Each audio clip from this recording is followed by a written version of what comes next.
विश्वविद्यालय के सीनेट सदस्य ने कुलपति रजिस्ट्रार सहित बीएन कॉलेज के प्राचार्य पर लगाया भ्रष्टाचार का आरोप।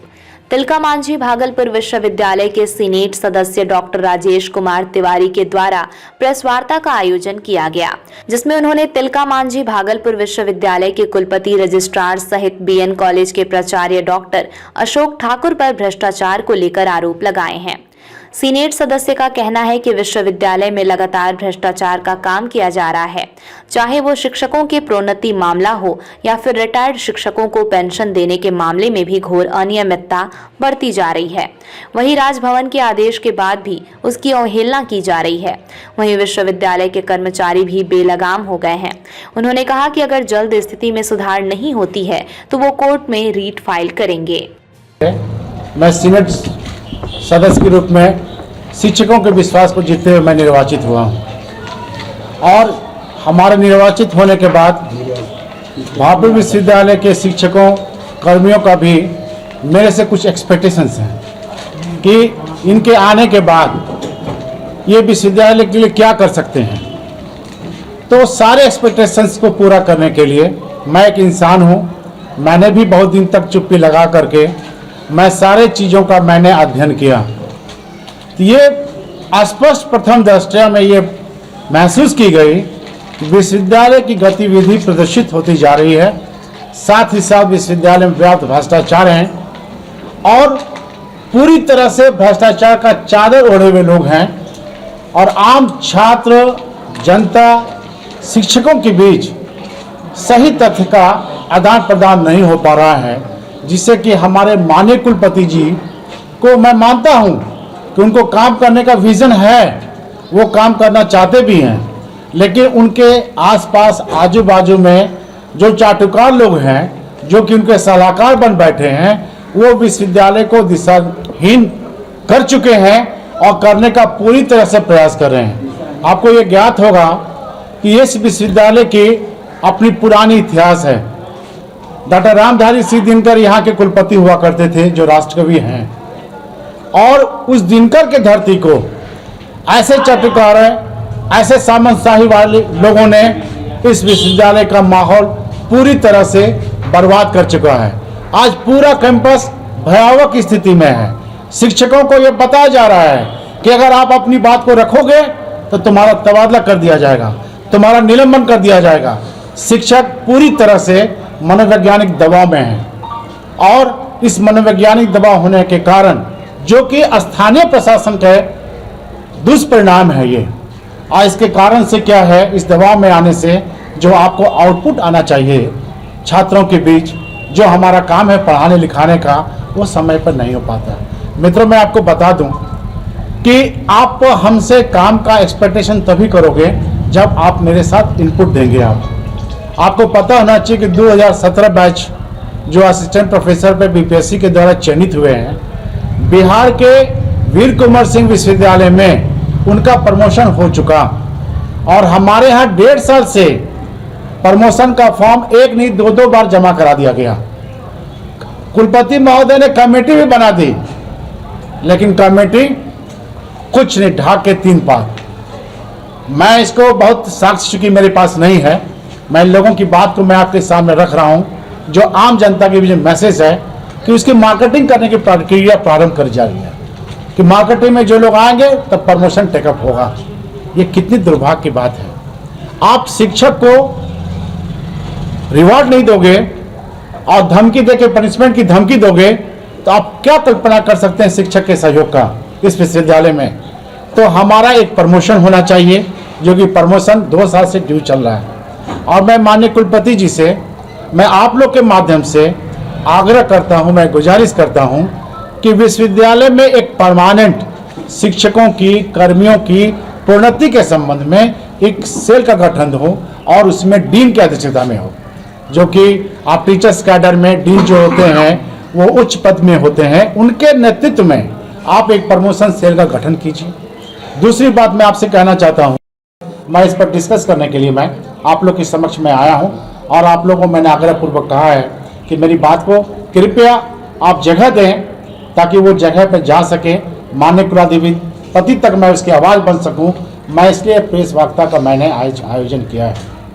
अभी हाल में एक ट्रांसफर कमेटी की बैठक हुई थी, जो कि अधिकतर पत्रकार बंधु को ये पता होगा कि ट्रांसफर कमेटी की बैठक हुई। उस ट्रांसफर कमेटी में ऐसे लोगों को मेंबर बनाया गया जो खुद एक एप्लीकांट थे, चंद्रलोक भारती मरवाड़ी कॉलेज, उनका सुल्ताना से ट्रांसफर हुआ और उन्हीं का केस टेकअप हुआ और उसके मेंबर भी हैं और मिल के मुहर लगा रहे हैं। क्या ये जमीन है? जब मुजरिम ही को मुंसिफ बना दीजिए तो अब न्याय की कल्पना क्या करेंगे? क्या ये बात मैं आप लोगों के सामने मैं उठा रहा हूं? इस बात में कहीं भी तो अगर विश्वविद्यालय में व्याप्त भ्रष्टाचार है, उसकी विधि व्यवस्था गिरती जा रही है, तो सबसे पर्टिनेंट और विचारणीय पहलू है, इसके लिए जिम्मेवार कौन? मित्रों, मैं आपके माध्यम से मैं कहना चाहता हूं कि अभी कुछ महीने पहले बीएन कॉलेज के जो पूर्व प्राचार्य डॉक्टर संजय कुमार चौधरी का अचानक तबादला कर दिया गया और उसमें आपको पता होगा, बहुत मीडिया बंधु को, उसमें कहा गया कि बैंक से जो ट्रांजैक्शन किया जा रहा है उसी के एवज में वित्तीय अनियमितता होने के कारण मैं इसका ट्रांसफर मदर अहिल्या कॉलेज में करी। और देखिए, प्रथम दृष्टया में कैसे सर्जन प्रूफ होता है। वैसे व्यक्ति को बैठा दिया गया जो जंतु विभाग में यूनिवर्सिटी प्रोफेसर के पद पे थे और उनका बीएन कॉलेज एकदम वाइस वर्सा ट्रांसफर हो गया। एक को मदर अहिल्या भेजा गया और उनको लाके बीएन कॉलेज में बैठा दिया गया। अब देखिए, कुल सचिव महोदय अधिसूचना पर हस्ताक्षर करने के लिए उत्तरदायित्व हैं, रेस्पॉन्सिबल हैं। इसके पहले एक बहुत हाई कोर्ट में एक बहुत चर्चित केस हुआ था प्रिंसिपल वाला, जब डॉक्टर प्रेमा झा मैडम जब यहाँ की वाइस चांसलर हुआ करती थी, उन्होंने कुछ यूनिवर्सिटी ऑफिसर्स को, प्रिंसिपल को उन्होंने बहाल किया था। आपको पता होना चाहिए कि उस हाई कोर्ट ने ऑब्जर्व किया कि उस नोटिफिकेशन में सीसीडीसी का हस्ताक्षर है and CCDC is not a competent authority to sign over on notification. ये उन्होंने मार्क किया हाई कोर्ट ने और वो ऑर्डर सेटिस्फाइड हो गया और सारे प्रिंसिपल साहब लोग शिक्षक बन गए। उसी तरह से संजय कुमार चौधरी के केस में रजिस्ट्रार के रहते हुए कॉलेज इंस्पेक्टर संजय कुमार झा से हस्ताक्षर करा करके उनका नोटिफिकेशन जारी किया दिया। और ये डॉक्टर अशोक कुमार चौधरी के ठाकुर के कंसिपरी डीप रूटेड कंसिप्रेसी में उन्होंने एक नोटिफिकेशन निकलवाया। उस नोटिफिकेशन में क्या दिलवाया?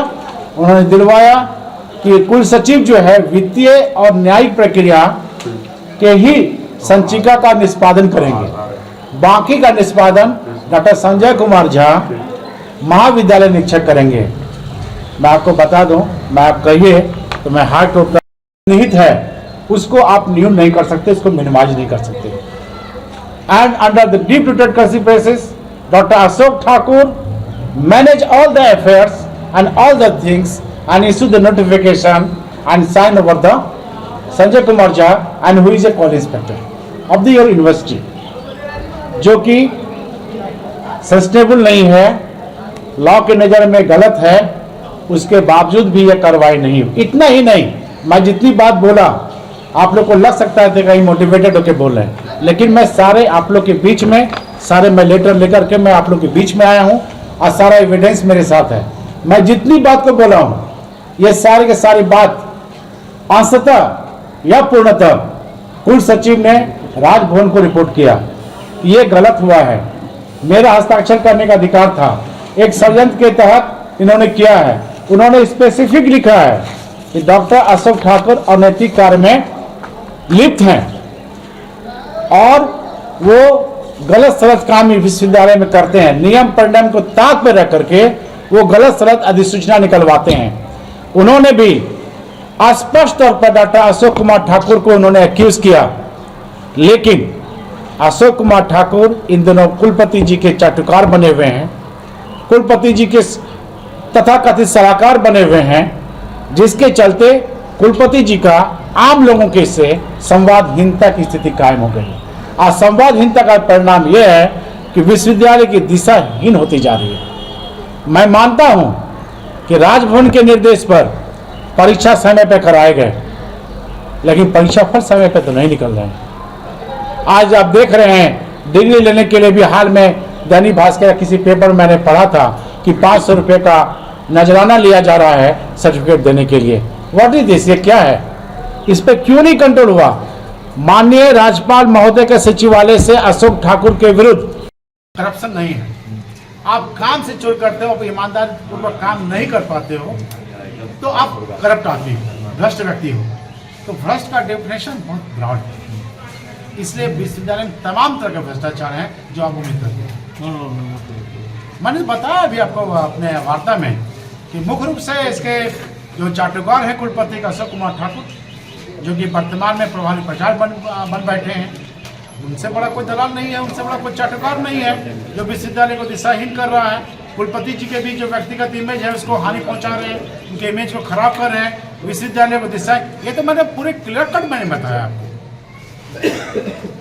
दो अधिकारियों के बीच में लगातार लड़ाई करते, देखिए वो तो होगा ना, जब जो आदमी जो पर डिजर्व नहीं करता वैसे आदमी को आप एडवाइजर बना देंगे तो वैसा तो स्थिति आएगा ही, वो आना ही है। जो व्यक्ति को आज प्रोफेसर है, कुल सचिव महोदय ने, आपको मैं बता दूं, आपने स्पेसिफिक क्वेश्चन किया है कि मदन अहिल्या कॉलेज में उनकी नियुक्ति हुई थी 86 में और कॉन्स्टिट्यूट हुआ 88 में। मेरे पास वो चिट्ठी मोबाइल पे है, अगर बोलेंगे मैं दे दूंगा।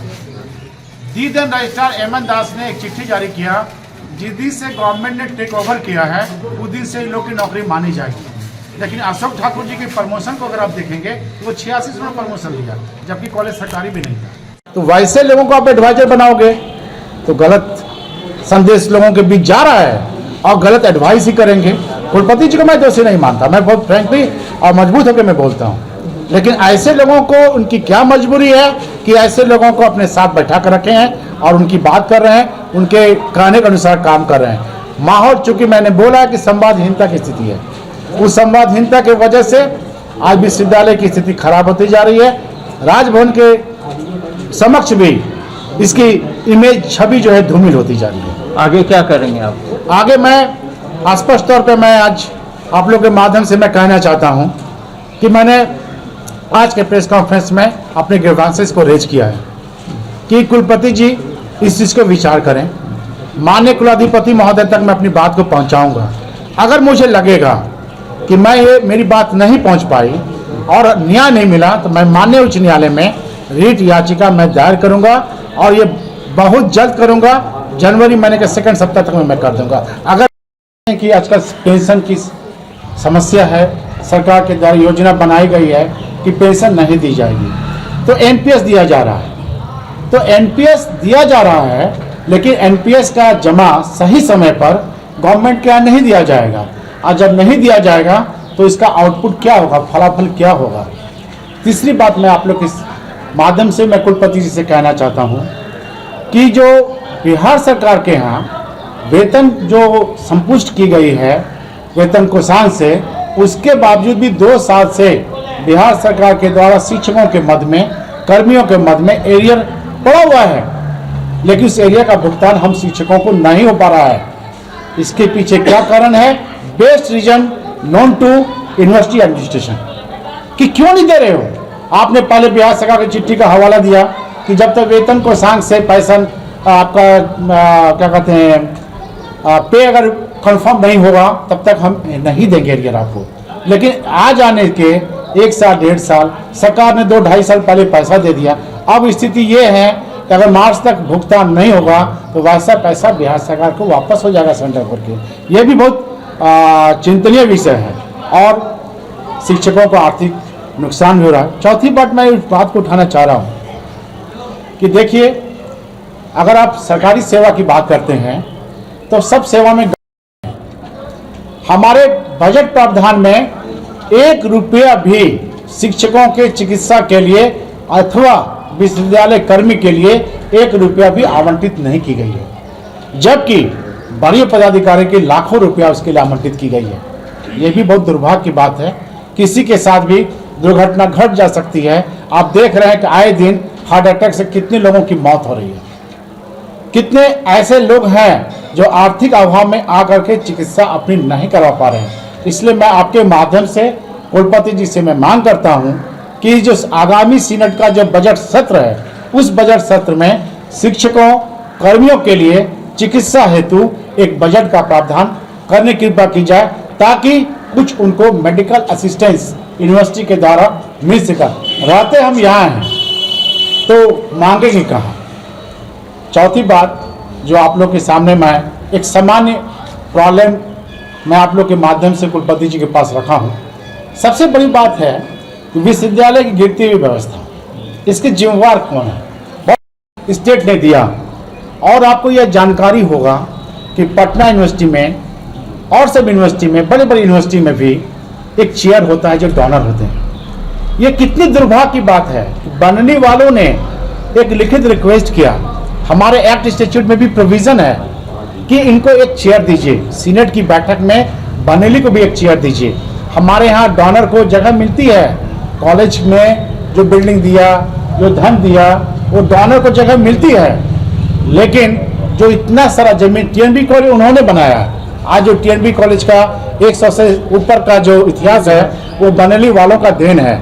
लेकिन उस बनेली वाले को दाता का ना तो मूर्ति स्थापित की गई है, ना ही उनको सीनेट में एक चेयर देने का। तब मैं आप लोग के माध्यम से कुलपति के साथ साथ ऑनरेबल राज्यपाल महोदय से मैं आग्रह करता हूं कि बनेली चेयर की एक स्थापना की जाए।